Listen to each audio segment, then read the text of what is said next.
Assalamualaikum warahmatullahi wabarakatuh.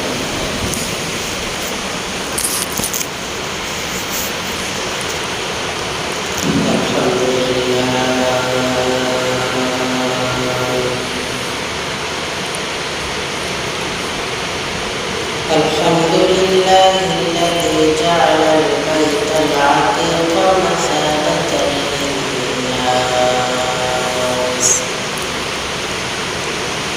Wa ashhadu an la ilaha illallah wahdahu la syarika lahu. Wa ashhadu anna sayyidana wa maulana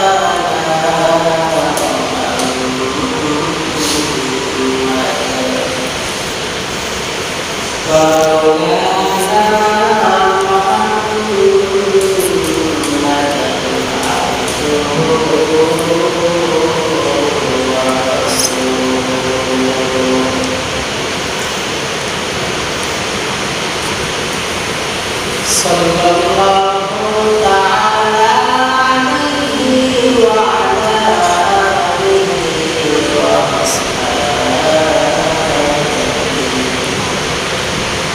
ashabihi wa sallam tasliman katsiran الذي أرسله الله تعالى بالحق بشيرا ونذيرا وداعيا إلى الله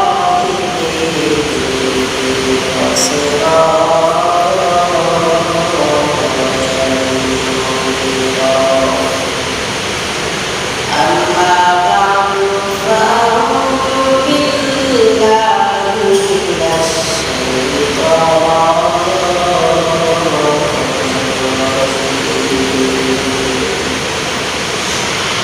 بسم الله الرحمن الرحيم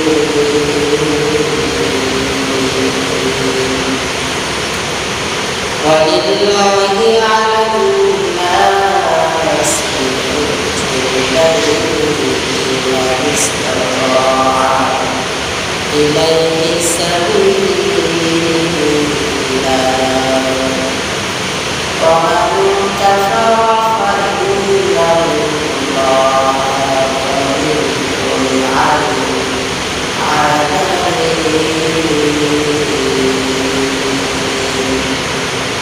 وقال رسول الله صلى الله عليه وسلم من حج لله فلم يرفث ولم يفسق ورجع كيوم ولدته أو كما قال النبي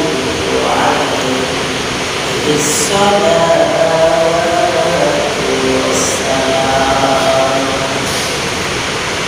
صدق الله مولانا العظيم وصدق رسوله الكريم ونحن على ذلك لمن الشاهدين والشاكرين والحمد لله رب العالمين.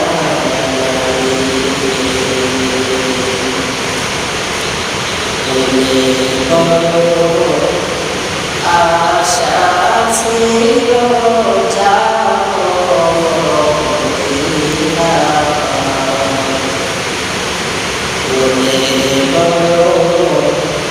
আশা ছিল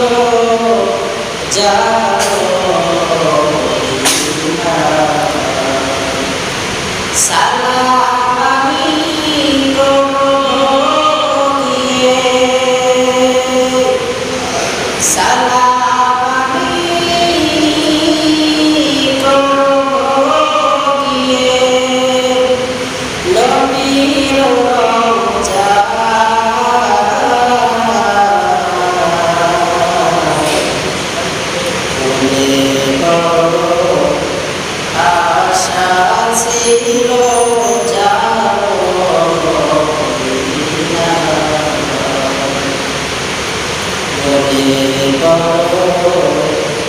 আশা ছিল যাব Medina.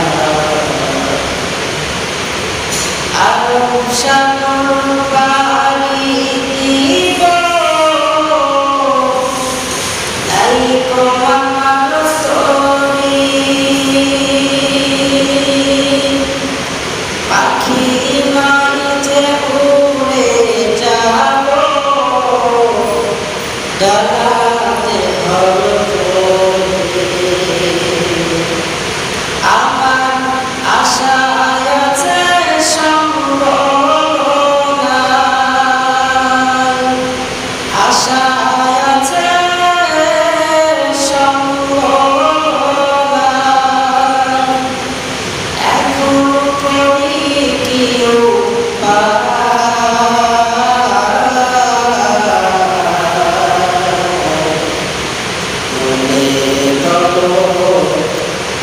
আশা ছিল যাব Medina. সালাম আমি করব গিয়ে, সালাম আমি করব গিয়ে নবীর রওজা।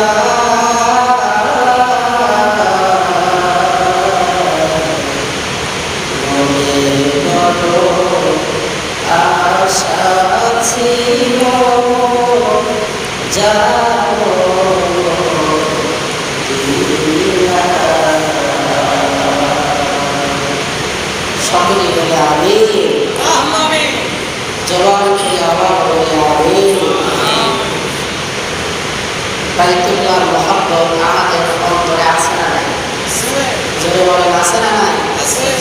রাসূলের মহব্বত আমাদের অন্তরে আছে, বাইতুল্লাহর মহব্বত আমাদের অন্তরে আছে, আল্লাহ পাকের মহব্বত আমাদের অন্তরে আছে। এজন্য বাইতুল্লাহর মহব্বত আমাদের অন্তরে ফিট করা দরকার। আলোচনা করা হয়েছিল হুব্বে বাইতুল্লাহ, অর্থাৎ বাইতুল্লাহর ভালোবাসা, আল্লাহ পাকের ভালোর প্রতি একজন মুমিনের ভালোবাসা কেমন হওয়া যায়। এই প্রেক্ষাপটকে সামনে রেখে কোরআন কারীমের আয়াতের মধ্যে থেকে আয়াত কারীমা তেলাওয়াত করা হয়েছে। রাসূল কারীম সাল্লাল্লাহু আলাইহি ওয়াসাল্লামের হাদিসে মুবারাকার মধ্যে থেকে একটি হাদিস পাঠ করা হয়েছে। তেলাওয়াতের আয়াত ও হাদিসকে সামনে রেখে কিছু কথা বলা হবে ইনশাআল্লাহ। হুব্বে বাইতুল্লাহ, বাইতুল্লাহর মহব্বত আমাদের অন্তরে বেশি বেশি থাকা দরকার। কারণ বাইতুল্লাহর প্রতি যদি আমাদের মহব্বত না থাকে, তাহলে মসজিদের প্রতি আমাদের মহব্বত থাকবে না।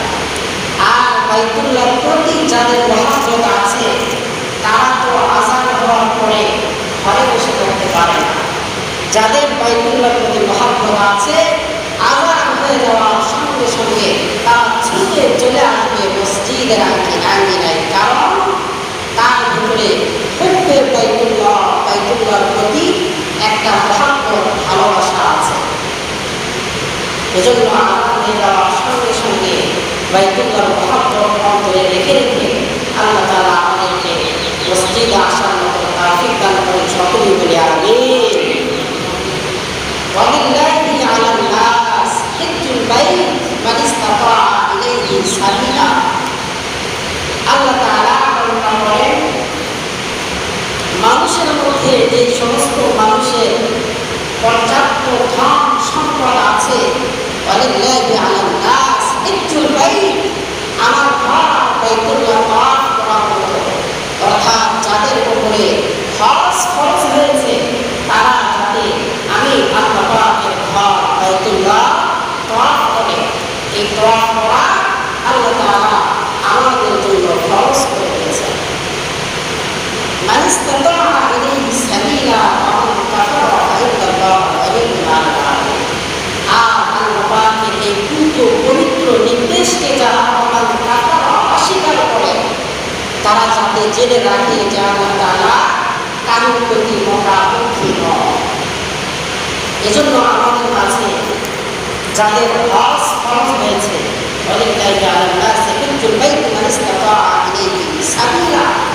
ইসলামের মূল বুনিয়াদের মধ্যে হজ অন্যতম একটি বুনিয়াদ। হজ যাদের মধ্যে ফরজ হয়েছে, আল্লাহ তাআলা যাতে আমাদের সবাইকে হজ করার মতো তৌফিক দান করেন, সকলে বলে আমিন। হজের অর্থ হচ্ছে আল-কসদ, ইরাদা করা, ইচ্ছা করা। হজের শাব্দিক অর্থ কি? ইচ্ছা করা। আর পরিভাষায় হজ করা হয় নির্দিষ্ট সময়ে, নির্ধারিত স্থানে, নির্দিষ্ট কার্যাবলীর মাধ্যমে আল্লাহ তাআলাকে রাজি খুশির উদ্দেশ্যে বাইতুল্লাহ সাত মরতবা তওয়াফ করে হজ করা হয়। হজ তিন প্রকার: হজ্জে ইফরাদ, হজ্জে তামাত্তু, হজ্জে কিরান। হজ অত্যন্ত গুরুত্বপূর্ণ একটি ইবাদত, যেই ইবাদত ভিন্ন ইবাদতের চাইতে একটু আলাদা। কারণ হজ করতে আর্থিক ইবাদতের মধ্যে অন্যতম ইবাদতের নাম হচ্ছে হজ, আর শারীরিক ইবাদতের মধ্যে অন্যতম ইবাদতের নাম হলো হজ।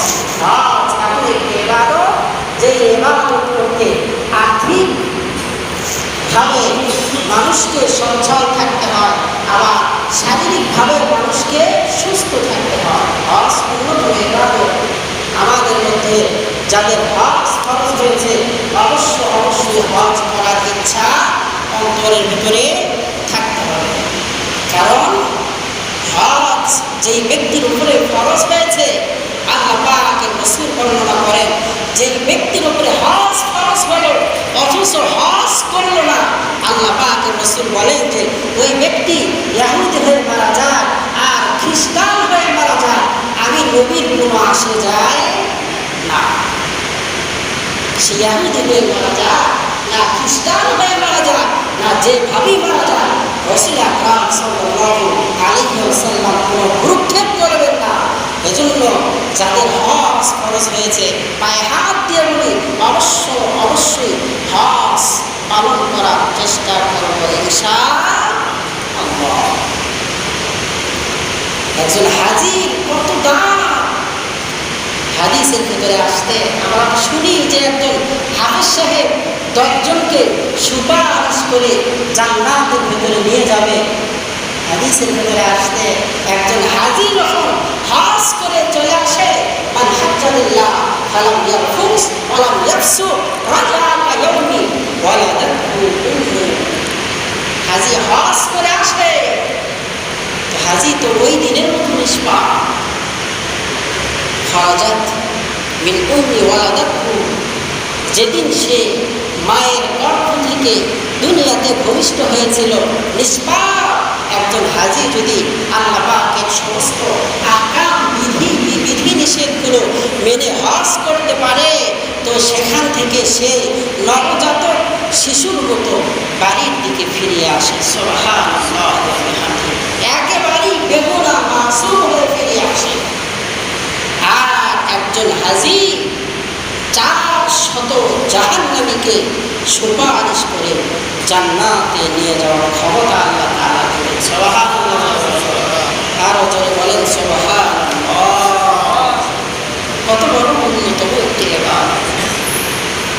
হজ পালন করার জন্য আমাদের এদেশ থেকে বাইতুল্লাহ মক্কাতুল মুকাররমায় যাইতে হয়। প্রথম ঘর তওয়াফ করার জন্য ইন্না আউওয়ালা বাইত বুদিআ লিন-নাস লাল্লাযী বিবাক্কাতা মুবারাকা ওয়া হুদাল লিল আলামিন। নিশ্চয় প্রথম ঘর আল্লাহ তাআলা নির্মাণ করেছেন মক্কা শহরে, লাল্লাযী বিবাক্কাতা মুবারাকা, প্রথম ঘর। দুনিয়ার সবচাইতে প্রথম ঘরের নাম কি বলেন? বাইতুল্লাহ। জোরে বলেন বাইতুল্লাহ। দুনিয়ার ভিতরে যত মসজিদ আছে, সমস্ত মসজিদের প্রথম মসজিদ হলো বাইতুল্লাহ। প্রথম মসজিদ ও বাইতুল্লাহ, প্রথম ঘর হলো বাইতুল্লাহ। আর দুনিয়ার প্রথম মাটিও হলো বাইতুল্লাহর নিচে মাটি, যেটা গত সপ্তাহে বলা হয়েছিল যে একটা সময় পুরা দুনিয়াটা ছিল একেবারে পানি পানি পানি। আল্লাহ তাআলা দুনিয়াতে মানুষ পাঠাবেন এ কথা শোনার সঙ্গে সঙ্গে পানির ভিতরে বিরহের এক বেদনা শুরু হয়ে গেল, পানির ভিতরে তুফান সৃষ্টি হয়ে গেল।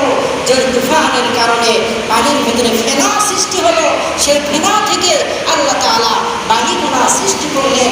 আর এই বালিকণা থেকে আল্লাহ তাআলা সর্বপ্রথম মাটি সৃষ্টি করলেন। আর এই মাটির উপরে আল্লাহ তাআলা সর্বপ্রথম ঘর নির্মাণ করলেন, বাইতুল্লাহ ইন্না আউয়াল বাইত, নিশ্চয় প্রথম ঘর, যেটা লাল্লাযী বিবাক্কাতা মুবারাকা, বাক্কা শহরের ভিতরে নির্মিত। মক্কা পূর্বের নাম ছিল বাক্কা। কি মক্কার পূর্বের নাম কি ছিল? কথা বলে না। মক্কার পূর্বের নাম বাক্কা। যেরকম ভাবে আমাদের বাংলাদেশের রাজধানী ঢাকার পূর্বের নাম ছিল জাহাঙ্গীর নগর, এরপরে চিটাগাংয়ের নাম ছিল ইসলামাবাদ, সিলেটের নাম ছিল কি জালালাবাদ, নোয়াখালীর নাম ছিল সুদানা, বগুড়ার নাম ছিল বগরা। ঠিক তেমনিভাবে মক্কার পূর্বের নাম ছিল বাক্কা। আবার কেউ কেউ এভাবে বলেছেন যে বাকে মিম দ্বারা পরিবর্তন করে মক্কা বলা হয়েছে। আবার কেউ কেউ বর্ণনা করেছেন যে ওই অংশটা, কাবা শরীফের অংশটা, বাইতুল্লাহ অংশটাকে বলা হয় বাক্কা, আর পুরা ভূমিকে বলা হয় মক্কা। অর্থাৎ মক্কা আরব দেশের পুরা ভূমিকে বলা হয় মক্কা, আর বাইতুল্লাহর নিচের মাটিকে বলা হয় বাক্কা। এ ঘরকে বাক্কা কেন বলা হলো? বাক্কা শব্দের শাব্দিক অর্থ হলো খার বাঁকা হয়ে যাওয়া। আল্লাহ পাকের কি নিদর্শন! আল্লাহ তাআলা বাক্কা নামকরণ করে মানুষকে বুঝিয়ে দিলেন যে মানুষ, তোমরা দুনিয়ার ভিতরে যে যত বড় টাকাওয়ালা হও না কেন, দুনিয়ার ভিতরে যে যত বড় ক্ষমতাশীল হও না কেন, তোমার মাথা যেদিকে থাকুক না কেন, বাক্কা শহরে আসার পরে তোমার মাথা হয়ে যাবে একেবারেই বাঁকা। কে বড়লোক, কে টাকাওয়ালা, কে বিল্ডিংওয়ালা, কে ফর্সা, কে কালো, কে মোটা, কে চিকন, দেখার কোনো বিষয় নয়। কে লম্বা, কে খাটো, দেখার কোনো বিষয় নয়। সবার মাথা একেবারেই বাঁকা হয়ে যায়। যেখানে যেখানে গেলে আল্লাহ পাকের রহমত পাওয়া যায়। হাদিসের ভিতরে আসতে মক্কাতুল মুকাররমা আল্লাহ রাব্বুল আলামিন মুহূর্তে মুহূর্তে মুহূর্তে মুহূর্তে 120টি করে রহমত সেখানে নাজিল করেন। সুবহানাল্লাহ। সেখান থেকেই রহমত পুরা দুনিয়াতে বন্টন হয়ে যায়। এখানে আমরা মসজিদে আসছি, আল্লাহ তাআলা আমাদের উপরে রহমতের বারিধারা বর্ষিত হতেইছে, আমাদের উপরে রহমতের বারিধারা বর্ষিত হচ্ছে। যে কারণে এত গরম হওয়ার পরেও, এত ফ্যানের সাউন্ড হওয়ার পরেও এখানে এসে বসলেই রহমতের ঘুম চেপে ধরে।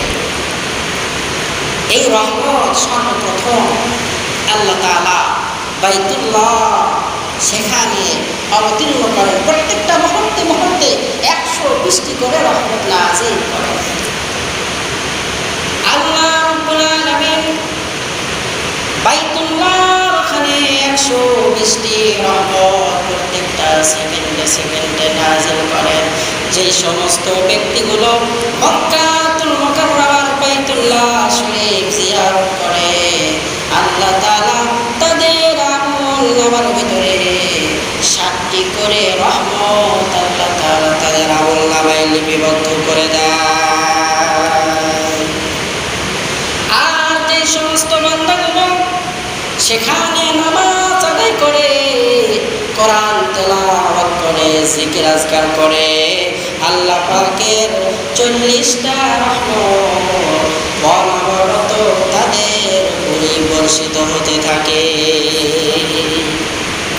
বাকি রইল আর 20টি রহমত। আল্লাহ পাকের রাসূল বর্ণনা করেন, যে সমস্ত ব্যক্তিগুলো মক্কাতুল মুকাররমায় যাওয়ার পরে আমি আল্লাহ পাকের ঘর বাইতুল্লাহর দিকে তাকিয়ে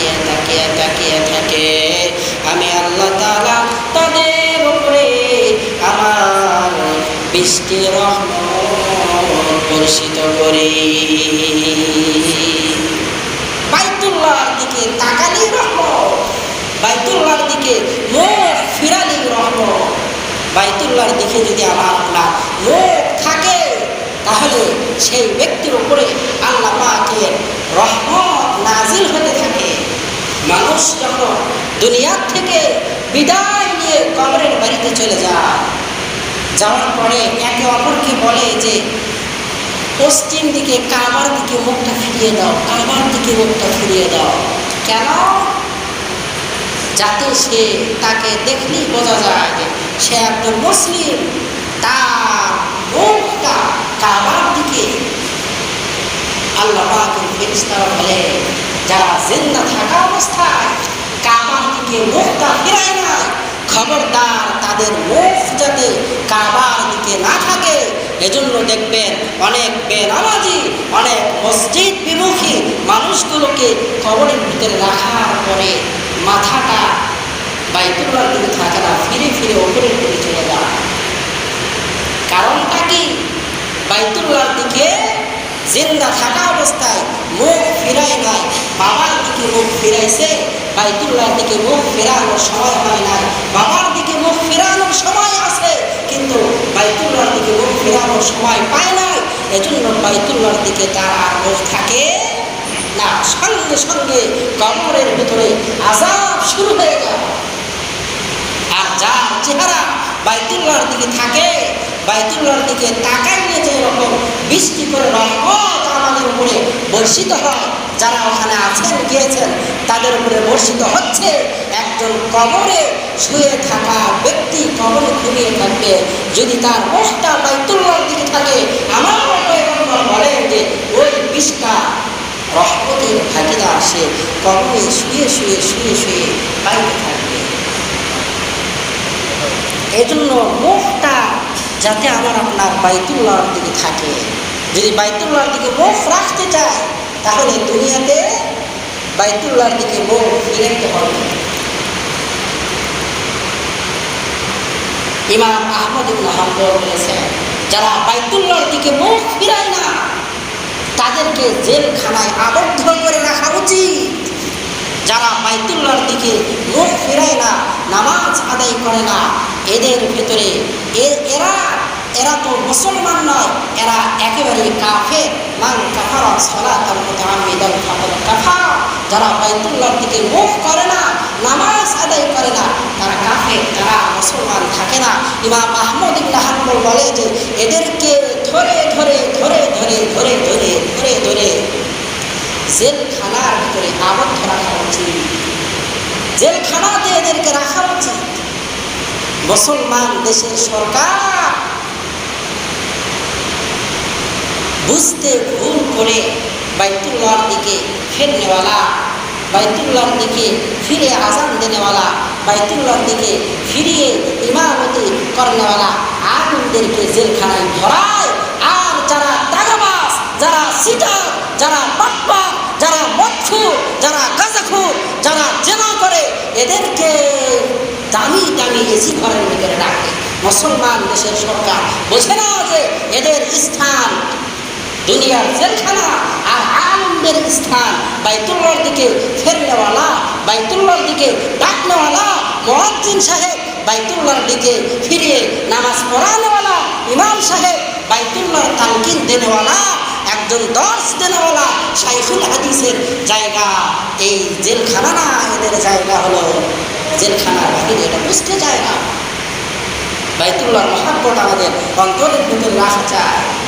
বাইতুল্লাহ সর্বপ্রথম নির্মাণ করেছে ফেরেশতারা, এরপরে নির্মাণ করেছে বাবা আদম, এরপরে নির্মাণ করেছেন আওলাদে আদম শীষ আলাইহিস সালাম, এরপরে নির্মাণ করেছেন নবী ইব্রাহিম আলাইহিস সালাম, এরপরে কুরাইশরা নির্মাণ করেছে এই বাইতুল্লাহটাকে, এরপরে জুবাইর নির্মাণ করেছে বাইতুল্লাহটাকে, এরপরে সর্বশেষ বাইতুল্লাহ নির্মাণ করেছে হাজ্জাজ বিন ইউসুফ, যা নির্মাণাধীন অবস্থায় এখনো আমরা দেখতে পাই। 13 বার এই বাইতুল্লাহকে ভেঙে আবারও নির্মাণ করা হয়েছে। ফেরেশতারা সর্বপ্রথম নির্মাণ করেছে। এরপরে আল্লাহ তাআলা আদম নবীকে বললেন যে সেখানেই তুমি দেখবা যে সেখানে ভিত্তি স্থাপন করা আছে, এর উপরেই আল্লাহ তাআলা নবী আদমকে দ্বারা বাইতুল্লাহ আবার সৃষ্টি করেছে। আদমের সন্তান শীস আলাইহিস সালাম সেখানে বাইতুল্লাহ নির্মাণ করেছে। নূহ ইবনে বেলালের সময় সব যখন তলিয়ে গিয়েছে, এরপরেও বাইতুল্লাহর তওয়াফ বন্ধ নেই, পাখিরাও তওয়াফ করে, সাপ তওয়াফ করে বাইতুল্লাহর তওয়াফ কোনোদিনও বন্ধ থাকে নাই। করোনার ভিতরে আমরা দেখেছি বাইতুল্লাহ তওয়াফ করতেছে পাখি দল বেঁধে। এ ঘর সব সময় আবাদ হয়েছে, সব সময় ঘরটা তওয়াফ হয়, যেখানে রহমতের বাড়িধারা বর্ষিত হয়। এজন্য বাইতুল্লাহতে যাওয়ার আশা আমাদের সকলের আছে তো ইনশাআল্লাহ। জোরে বলেন ইনশাআল্লাহ। আল্লাহ তাআলা আমাদের সবাইকে বাইতুল্লাহর মহব্বত অন্তরে রেখে রেখে চলার মতো তৌফিক দান করেন। আজ জিলকদ মাসের শেষ তারিখ, সৌদিতে চাঁদ উদিত হয়েছে।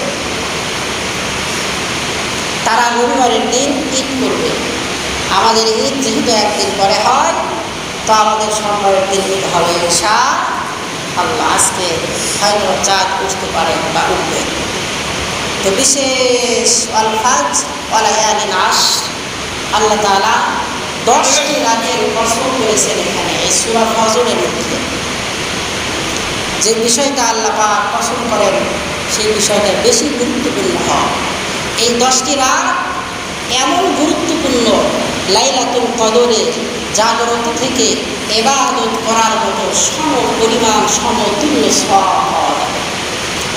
এজন্য এই 10টি রাত বেশি বেশি ইবাদত করার চেষ্টা করবো ইনশাআল্লাহ। সাহাবায়ে কেরাম বললেন, ইয়া রাসূলুল্লাহ, এই 10 দিন 10 রাত এত ফজিলত, জিহাদের চাইতেও কি বেশি ফজিলত?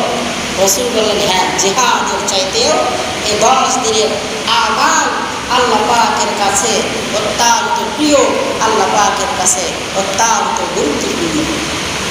আর আমাদের মধ্যে যারা কুরবানি করলো, তো আলহামদুলিল্লাহ, মান কানা সাআতা আলা রিজহি ফালা ইয়াকরাবান্না মুসাল্লানা, যারা কুরবানি করার সামর্থ্য রাখে, যদি কুরবানি কেউ না দেয়, তাহলে রাসূল বলেন তারা যাতে ঈদের মুসাল্লায় না আসে, ফালা ইয়াকরাবান্না মুসাল্লানা, তারা যাতে ঈদের মুসাল্লার নিকটবর্তী না হয়। কারণ কুরবানি গুরুত্বপূর্ণ ইবাদত। আল্লাহ পাক রাসূল ধমক দিয়ে বলেছেন যে কুরবানি ওয়াজিব হয়েছে, তো অবশ্যই কুরবানি দিতে হবে। কুরবানি দেওয়া নাই, নামাজ কিসের তোমার? ঈদগাহের আশেপাশে যাতে তোমাদেরকে না দেখা যায়। এজন্য খুব গুরুত্বের সাথে যাদের কুরবানি দেওয়ার সামর্থ্য আছে অবশ্যই কুরবানি দেওয়ার চেষ্টা করবে ইনশাআল্লাহ। রাসূল বলেছেন যে যারা কুরবানি দেওয়ার মতো সামর্থ্য রাখে বা দিবে, তারা যাতে জিলহজ মাসের চাঁদ উদিত হওয়ার পর থেকে নিজেদের চুল, এরপরে মোষ, সমস্ত প্রকার নখ, হাতের নখ, চারা, এগুলো না কাটে। কুরবানির দিন যদি কাটে তাহলে আলাদা কুরবানির সব তাদের আমলনামায় দেওয়া হবে। সুবহানাল্লাহ। তো এক সাহাবী রাসূলের নিকটে এসে হাজির হয়ে গেলেন, ইয়া রাসূলুল্লাহ, আমার তো কুরবানি দেওয়ার সামর্থ্য নেই। তো রাসূল বললেন যে তুমিও যদি আজ থেকে কুরবানির দিন পর্যন্ত নিজের সমস্ত প্রকার চুল নখ কাটা থেকে বিরত থাকো, হাত পায়ের নখ কাটা থেকে বিরত থাকো, আর কুরবানির দিন কুরবানি হয়ে যাওয়ার পরে এগুলো কাটো, তাহলে আল্লাহ তাআলা তোমাদেরও আমলনামায় কুরবানির সওয়াব দান করবে, কবুল কুরবানির সওয়াব। এজন্য আজকে সবাই মোষ, আমার দাড়ি না কিন্তু মোষ, চুল মোষ নখ সব কেটে, হাত পায়ের চারা কেটে আজকে সবাই ফিটফাট হয়ে যাবে। এরপরে কুরবানির দিন আগ পর্যন্ত কাটার চেষ্টা করবো ইনশাআল্লাহ। গুরুত্বপূর্ণ ইবাদত। আর এক একটা দিনের রোজা 1 বছর রোজা রাখার সওয়াব। আর আরাফার দিনের রোজা, 9 তারিখের রোজা, এই দিনের রোজা 1 বছরের গুনাহ মাফ, পিছনে আবার সামনেও 1 বছরের গুনাহ মাফ, মোট 2 বছরের গুনাহ মাফ। আল্লাহ তাআলা আমাদেরকে আমল করার তৌফিক দান করেন। আগামী সপ্তাহে কুরবানির মাসআলা মাসাইল সম্পর্কে বিস্তারিত আলোচনা করা হবে ইনশাআল্লাহ। আল্লাহ তাআলা আমাদের সবার হায়াত তাইয়্যিবা দান করেন। ওয়া মা তাওফীকি ইল্লা বিল্লাহ।